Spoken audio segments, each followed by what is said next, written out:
তিনি ছিলেন নির্বাচিত রাষ্ট্রপতি। কি দরকার ছিল কোদাল নিয়ে খাল কাটা?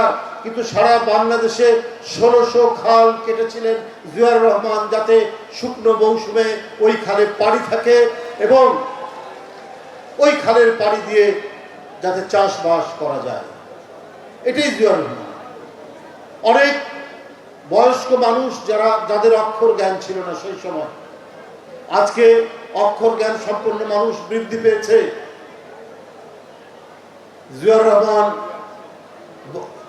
নিরক্ষর মানুষদের অক্ষর দেওয়ার জন্য, অক্ষর জ্ঞান শেখানোর জন্য সারা বাংলাদেশে তিনি বিভিন্ন কর্মসূচি গ্রহণ করলেন।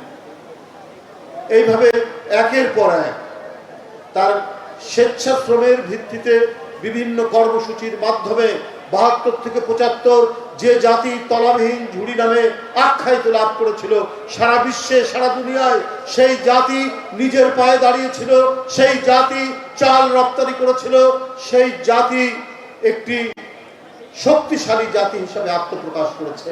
তারই সন্তান হচ্ছে তারেক রহমান। তার মা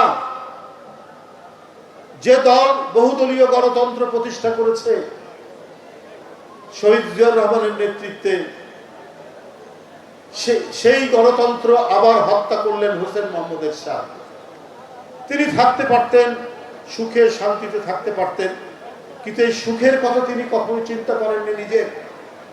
9 বছর আপসহীন সংগ্রাম করেছেন, পুলিশ নির্যাতন করেছে, গ্রেপ্তার করেছে, তারপরেও তাকে তার নীতি থেকে টলাতে পারেনি। এরপরে 16 বছর শেখ হাসিনার নিপীড়ন, নির্যাতন, মিথ্যা মামলা আর একটা ভাঙা ধ্বংসস্তূপ কারাগারের মধ্যে বেগম খালেদা জিয়াকে সেইখানে বন্দী করে রাখা হলো। তারপরেও কিন্তু তাকে টলানো যায়নি তার নীতি থেকে। তার সন্তান তারেক রহমান।